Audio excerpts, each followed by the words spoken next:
I'm here because the president sent me. The Sokovia Accords are law of the land now. He's concerned you may have some undocumented enhanced assets working for you. And why would he think that? Because he's not a moron. Come on, Phil. It's time for S.H.I.E.L.D. to come in from the cold.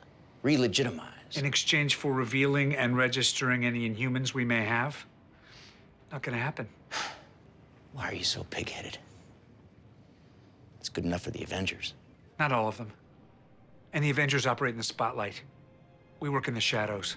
What's going on in those shadows, Phil? That's what I want to know. You better start opening some doors, or I promise you, I'm gonna start kicking them down. All right. Let's go for a ride. No blindfold? No blindfold, but you might want to buckle up. What?